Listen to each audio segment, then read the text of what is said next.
It's the most awaited time of the year. Today we are celebrating Christmas. We're also nearing the end of the year. People are flocking towards tourist destinations and the prices of airfares and hotels are skyrocketing. Now, to give you a glimpse of the situation, this is the price of my ticket from Trivandrum to New Delhi this weekend. It's 37,731 rupees.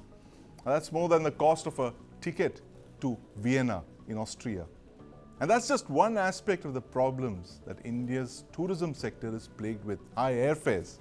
Social media is abuzz with tweets about the downfall of India's tourism sector. Must be aware of the news about how Goa, India's sunshine state when it comes to tourism, Goa has seen a steep decline in foreign tourists lately. Rising costs for accommodation, food and transport are becoming deal breakers for many tourists. Exotic destinations like Thailand and Vietnam, which offer similar beaches and experiences for a fraction of the price, are booming. In fact, the decline in Goa's foreign tourism is stark, with international arrivals dropping by a staggering 60% since 2019. To give you an idea of how stark this fall in tourist arrivals is, nearly 1 million foreign visitors came in 2019 to Goa. That's before the pandemic. But by 2023, that number had dwindled to just half that figure, just 4 lakh tourists. And it's not just Goa. Several tourist destinations in India are facing this problem. Manali and Shimla are more expensive than Georgia. Mumbai, believe it or not, is more expensive than Dubai. And the point is that most major holiday destinations in India are super expensive. They are beyond the affordability of many Indian tourists. The Travel and Tourism Development Index of 2024 ranks India 39th among 119 countries. So is India staring at a serious crisis in the tourism sector? What are the factors that are leading to this crisis? To discuss this, I have with me Subhash Goyal, the founder chairman of the STIC Travel Group of Companies, and Nandan Kurchadkar, a businessman based out of Goa. He's also a social media influencer. And in the studio, I have with me my colleagues Deepak Badana and Nandini Bhatnagar, both of whom are avid travelers. Welcome to the News9 Plus show. Mr. Goyal, I want to start by asking you this. What lies at the heart of the present tourism crisis? Have Indian tourist destinations maxed out completely when it comes to price? They're not competitive anymore. Is the Indian tourist traveler looking for a cheaper experience, and for which he goes abroad? It's all within his affordability now.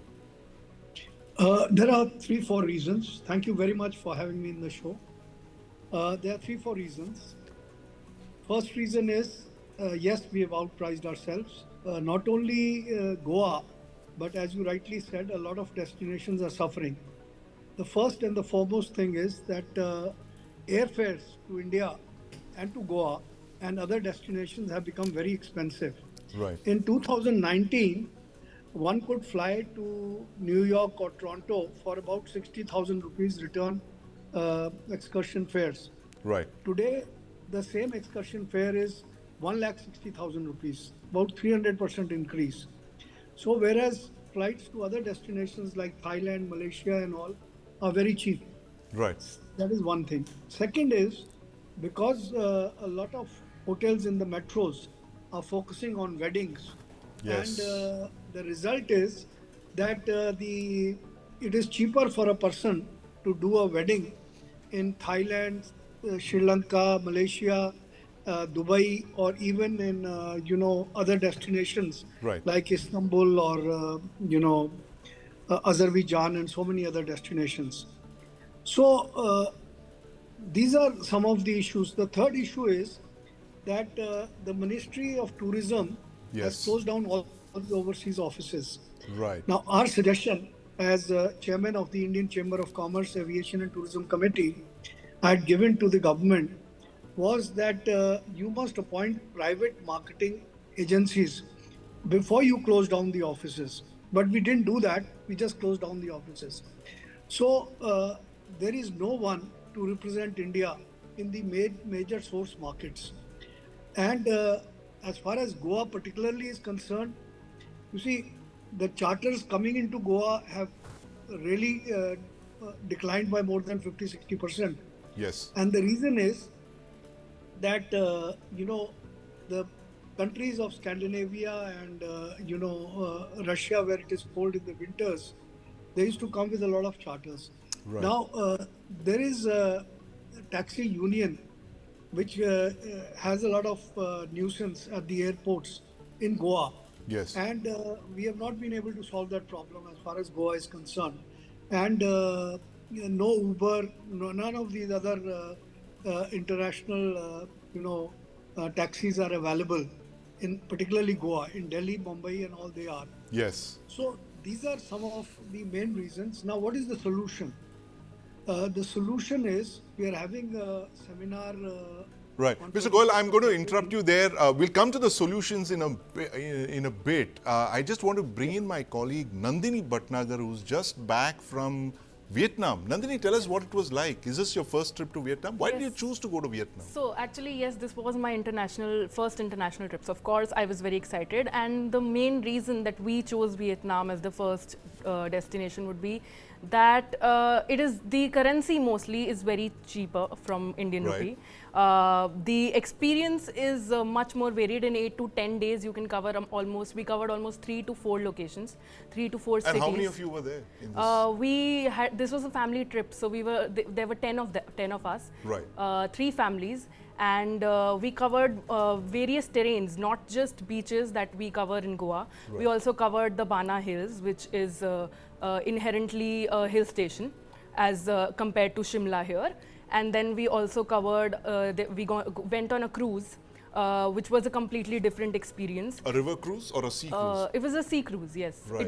It was in the Halong Bay, right. and it was a one-day trip, one-day stay in the cruise. So a complete experience of right. in the water. And then in Vietnam, Phu Quoc, a place which has inherently getting the most tourism in that country, right. Which is very clean. Very comfortable and really a very scenic location to be. Right. And despite that, after that as well, the shopping there is very cheap. From more brand shopping is right. possible there, right. because the brands that we shopped there yes. was cheaper what we would have shopped, international brands what we would have shopped here for in right. India. They were much better. And how much do you pay for this entire experience, Nandini? Individually, if I talk, it took us almost 1,15,000 individually, right. each person. For each person, right. for a week, almost 7 or 8 days. How much would you have to pay for a similar experience like this in, say, in India, if 10 of you were to travel? I think definitely more. Or almost equal to, if not a larger amount. But the experience would be But yes, bigger we covered and a lot of new places, plus a major bucket list of going through an international trip with all my family members. And your first international trip. Yes, exactly. So I'm going to ask Nandan this. Nandan, why do you think Nandini and her family chose to go to Vietnam? And spend a lot of money, a lot of foreign exchange, if I could add, rather than come to Goa. Goa used to be the default setting for a lot of domestic tourists. Has Goa priced itself out of the market, or does it not offer anything for Indian tourists anymore? Okay, let me take this opportunity to congratulate 1 billion Indians. Every Indian wants to travel today. It is a great story for our nation that yesterday's tourists today are travelers today. Right. Now let me get back to a sequence. The world is today run by AI. Right. Imagine 1 billion Indians Googling to find out ticket prices. Yes. The AI thinks that everybody wants to go to that particular location. AI itself gets confused and the ticket prices go sky high. Now, if you had Googled 8 days back, the ticket from Bombay to Goa was around 25,000. When they understood that there is not that much traffic, they brought it down to 5,000. Right. Okay. So basically, this Google computing by AI on who is going to travel where and how they are rationalizing the prices today is wrong. Right. But that's just one aspect of this, Nandan. You know, Exactly. algorithms and Google algorithms are just one aspect. There are actually very valid grievances that tourists have, that saying that, as Mr. Goyal mentioned, the taxi mafia in Goa, if you can call them I'll that. tell you. Let me come to that. Okay. I am a proud resident of my state. We are the only, why are you talking about taxis? We are the only place Yes. where we have 25,000 bikes on hire. Right. We have around 25,000 private cars on hire. We are the only state in India Yeah. with this kind of infrastructure. We have Goa Miles, which is a government-run, government-sponsored taxi this thing. Yes, in some hinterland areas, Right. there are some problems with connectivity, but Yes. that is the main problem with Goa? No. And secondly, let me correct. We used to get around 90,000 to a lakh foreign nationals. Yes. We never got 6 million, 10 million. Total inbound traffic is 10 million from world over. Right. We got around 90,000. Now, nobody can really compute and put that this is the exact number of international tourists that has come to Goa. Right. Our problem in the last 4 or 5 years Yeah. was we were dependent on a majority of Russians. Right. With Russian government banning travel because of their war, Yes. we got less. Now, as my fellow tourism friend said about Scandinavian, yes, Scandinavian 10 years back, one of our primary supporters. Now, over the period of years, they have found other solutions. Right. On this, on this show, I want to open up Pandora's box. Are there some other countries spending money to showcase that our Indian tourism is falling and outbound tourism is picking up? Could this be the case? This is something we got to study, we got to understand. Right. Is that epidemic of India's tourism story going down? Nothing. It is India's tourists. It is we Indians Yes. that are supporting the world today. Absolutely. Let's be proud. It is, yes, It of is course. our money. Yes, it is our money that Everybody is has- running everybody economies eyes across on the world. money that Yeah. our Indian tourists spend. Yes, So let's absolutely. we have to be rational. We have to support our motherland. Let us be honorable, proud citizens Yes, of our motherland. absolutely. Let Yeah. us not be taken for There granted.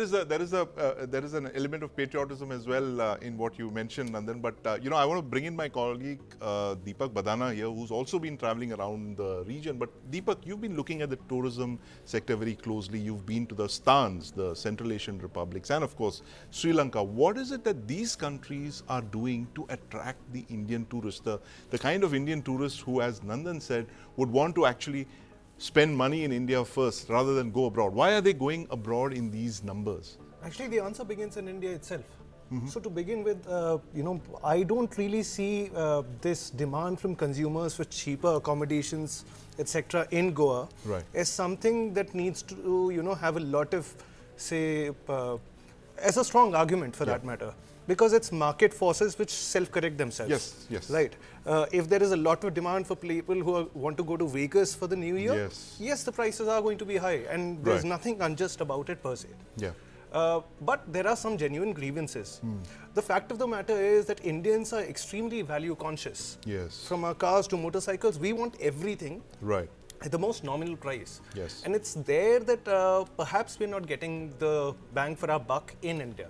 Right. Which is why we're choosing to go abroad. Furthermore, if you look at countries like, say, Vietnam for that matter, Yes. it's a celebrated exotic destination. But Yes. let me assure you that conveyance and the infrastructure are a problem even there.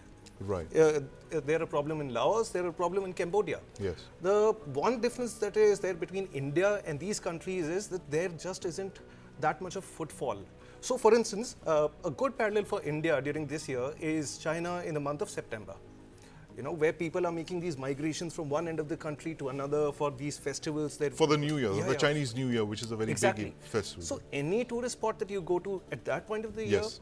will be, you know, submerged in an avalanche of, you know, endless tourists. Yeah, so let's ask Mr. Goyal this. Mr. Goyal, what are the other countries like Vietnam, which managed to attract Nandini and her entire family and 3 families?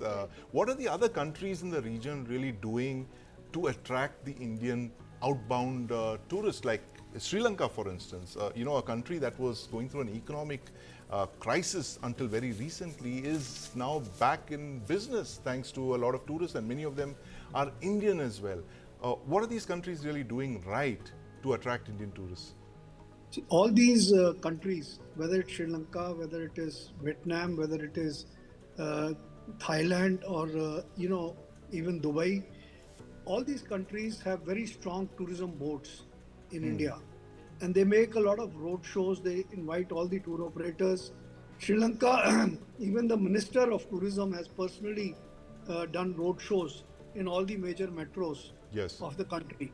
Whereas on India side, India is conspicuous by its absence. We had a very successful Incredible India campaign, Yes. where in 2019 we had 11.5 million foreign tourists visiting India. Now we have not, we are about 30 to 40% less than that figure as far as genuine foreign tourists are concerned. Coming back to what our friend said, regarding the same amount to what she spent in Vietnam, she could have spent about for 7 days in a good hotel, 5-star or 4-star hotel. Yes. She would have spent 3 times the money. Right. Because even whether you want to go to Goa or you want to go to Kashmir in the season, Yes. the room rates are 40,000, 30,000, minimum 30,000 to go up to 60,000 in Taj and Lalit and some of these hotels. So what I'm saying is that the only solution to this is Yes. that tourists are concentrated in Delhi, Mumbai, Chennai, Calcutta, and some of these main metros as gateway cities. From there, they have to fly to Goa, and only in the winters, Russia and Scandinavian countries do charters because they have to be back-to-back charters. Now, the only solution is that every state must have international flights coming into that country directly without going through the metros. Now, Goa has a new airport. Yes. Now, in that airport, we must have a civil aviation policy which opens the sky. So, a lot of scheduled flights should start coming directly to Goa without the tourists having to come by charters or by this. That will give it a sustainable and a year-round traffic. Similarly, if you take Madhya Pradesh or you take UP, we've opened a beautiful airport in Ayodhya, and also, but there's no international flight going directly. They have to come to Delhi first, and then. So with the result, you see, there is a lot of tourist destinations are either not visited because people who come to Delhi, they do the Agra Jaipur circuit and spend a few days and go back. Yes. So people don't have time today.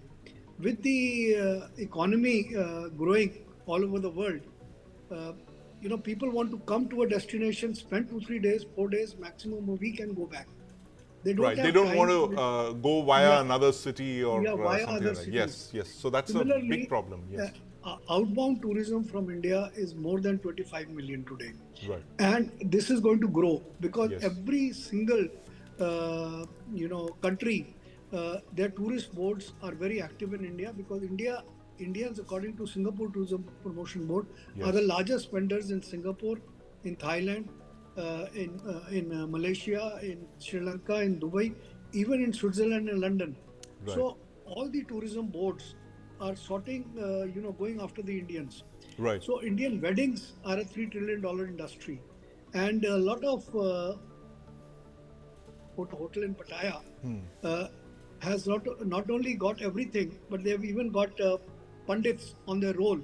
Right. And they are catering to especially weddings throughout the year. Destination Similarly, weddings, yes, absolutely. destination So, weddings. I mean, that's a So, very important point, Mr. Goyal. The yeah. fact that, the foreign countries around India, especially, are alert to the fact that there is a demanding Indian tourist clientele, and they're going all out to woo them. They've got, like you mentioned, they've done road shows, they've got tourism promotion boards that go and attract Indian tourists. And of course, the visa on arrival is an absolute bonus for Indian outbound travelers. But, what are the solutions really, Mr. Goyal? You were mentioning that a while earlier. What is it that the government really needs to do? Because a lot of tourism, it is actually a state problem. It's also a central issue as well. What can the governments of both the states and the centers do to really make Indian tourism more attractive the way it was possibly before the pandemic? There are two segments. One is attracting international tourists, Yes. and secondly is keeping the tourists within India, Indian tourists Yes. within India. So, for attracting international tourists, we need to, activate our overseas marketing Yes. by appointing, marketing agents, and social media Yes. plays a very important role by having influencers and social media people who are constantly promoting Indian destinations. That is one thing. Right. Second thing is we need to open the skies. Yes. Right now, a lot of airlines want to come to India, but our bilaterals are very strict. And the reason is that we have to, and if Delhi and Mumbai are choked, so we need to have other states, because every Yes. state has its unique selling points, and every state is like a mini country in itself. Yes. So if America, which is a large country like India, if every state can have direct international flights, right? You don't have to go via New York or via Los Angeles and San Francisco. You can fly direct into Miami. You can fly direct into Yes. Chicago. So similarly, you should be able to fly direct into Indore. You should be able to fly direct into Bhopal. You should be able to fly direct into Srinagar. You should be able to fly direct to Goa. Yes. And direct to a lot of other tourist destinations. Khajuraho is one of the wonders of the world, but it is totally neglected because there's no international flight there. Right. So similarly, you see, India is the greatest show on planet Earth. Yes. And I'm saying this after visiting about 140 countries. Right. But we have not marketed ourselves properly. Yes. We don't have an integrated approach. Tourism Ministry does something else. Civil Right. Aviation Ministry does something else. When I was president of the Indian Tour Operators, it took me 20 years to get e-visa. Right. Finally, I had the fortune of announcing it with the Home Minister and the Tourism Minister in Ashoka Hotel. But it took 20 years. Now, in the e-visa also, we are accepting only 1 or 2 credit cards. Why can't we have all these systems, international systems, all the international cards, Yes. and even all the other methods of transferring funds for visas? Absolutely. And you will see that those I'm afraid, Mr. countries Goyal, we're like completely India- out of time, but these are very, very valid suggestions, and I sincerely hope that the government actually implements many of them, because as you correctly pointed out, India is the greatest show on planet Earth. We've got everything. We've got the mountains, we've got the deserts, we've got the beaches, we've got health, art, culture, heritage, all of that, and be a crying shame if none of these are monetized, if foreign tourists can't come in, if domestic tourists can't visit India's wonders, the wonders of tourism destinations in India. And you just heard the reasons from our very, very distinguished panelists today. But thank you very much, ladies and gentlemen, for joining us this Christmas Day as we're talking about India's tourism crisis.